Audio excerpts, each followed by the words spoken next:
So obviously my name's Leroy. I work and volunteer for the CFA. I also identify as a transgender male. So I started with the CFA and I started volunteering with the CFA about 4 years ago. So when I started volunteering, I identified as female. So I only came out as a transgender male about a year ago. So I obviously had to transition through the brigade and also through my workplace. So I'll talk a little bit about both. It's a generally positive experience, but there's just some things that I think could have been done better. So from my brigade, I'm actually pretty lucky. We have a pretty rainbow brigade, believe it or not. So we have a female captain, another female lieutenant, I'm another lieutenant, and our other lieutenant is a gay man. So we have a pretty open and equality brigade. So coming out in my own brigade, I wasn't too concerned. We did have one older gentleman leave because of it, but he also wasn't accepting of marriage equality, so there's not a lot that we can do there. So coming out in the brigade was a positive experience. I had my catchment officer also help out, so by the time I came out in my brigade, I also had to come out at work because in an organisation like this, word spreads pretty fast, and I wanted to be the one that was actually saying it and not hearing it from other people. So the main thing that I can probably say from that experience was that all the toilets were changed to unisex toilets in my group, which was one of the best things because, I mean, it's not something that you might think about, but when I come to any kind of a venue, like for example, if you see over there, there's only the male and female toilets, is that I would not use those toilets. So I'll walk around and use the disabled toilets, which also causes some kind of anxiety. So when they're actually changed to unisex toilets, it does help a lot. I can only speak from my own experience, but that's probably one big thing that if you want to make any kind of building, any kind of organisation, anywhere inclusive, just put unisex toilets. It doesn't change a lot, it's just a sign on the door, I know, but it does make it a lot easier to go to the bathroom. So brigade was actually really easy. And then in a work sense, again, so I identified as female at the start, so everyone there knew me as my old name. So I had to come out at work, which was probably one of the scariest things I've ever done. So we had a bit of a meeting. It was when the reform was going through for the Fire Ready Victoria. So it was kind of, I guess it was a really good time because my news wasn't as big as probably what else was happening, so it made it a lot easier.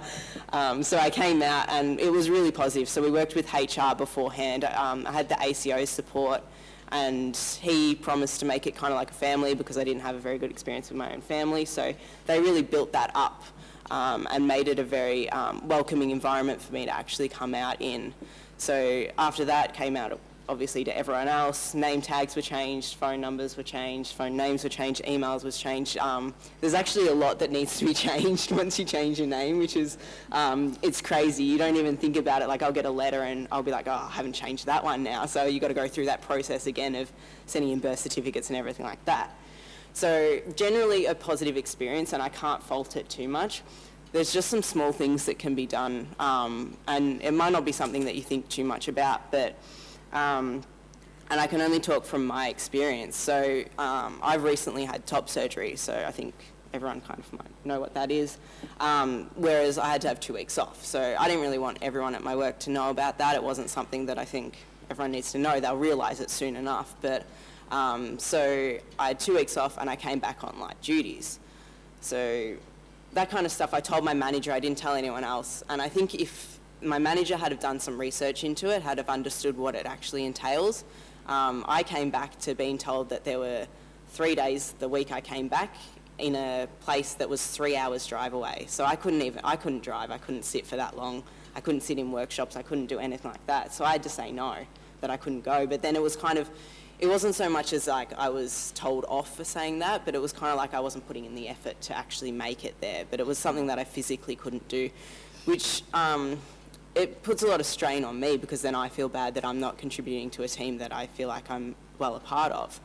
There's other things that happen that if you've ever been familiar with trans guys that bind, so they wear a very compressive top.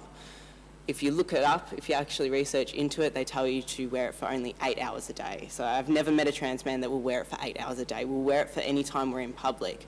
So if I were to go out, work all day, be in a workshop or something, and then they'll say, let's go out for dinner, that's already a full day of wearing it. And then when I say no to going out for dinner, it's kind of like, why are you not coming out to dinner? Why are you not being a part of the team?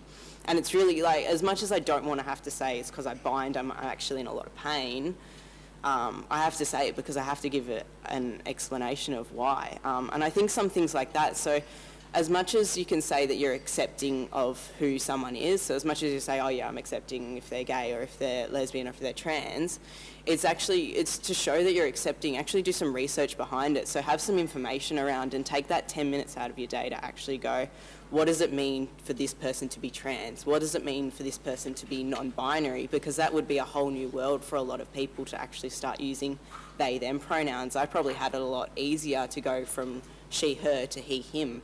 But if I was to go from she, her to they, them, I think a lot of people would have struggled because that's something that not everyone uses. And I know I muck up a lot with my friends who identify as non-binary. But I think, I think in the end, it's that extra bit of research that you can do. So that extra bit of reading, that extra bit of just looking something up to actually understand it that bit further. So instead of just going, yeah, I accept you, that's fine, whatever, it's actually going, I accept you, but what does that mean? Oh, you might be taking some more time out of work. You might have to go to more doctor's appointments, that kind of stuff. There's stuff that we can't actually control, so we have to get signed off on a lot of things. So I can't help but take some time out of work, and if I'm taking a consistent amount of time out of work, I start to get questioned. And as much as I'm open to saying it's because of this, other people might not be. So I think, I think my take-home message from my one is just do a little bit of research, do a little background work, and work out what are some small things you can change in your organisation or in your workplace that will make it more accepting, not even just for your workers, but people who are coming there that might, you might not realise they identify as trans or they identify as non-binary. So I think that's it. Sorry, I've never really done anything like this, so I think I've gone off topic and back on. And You did a great job. Thank you. You did a great job. Thanks, Leah.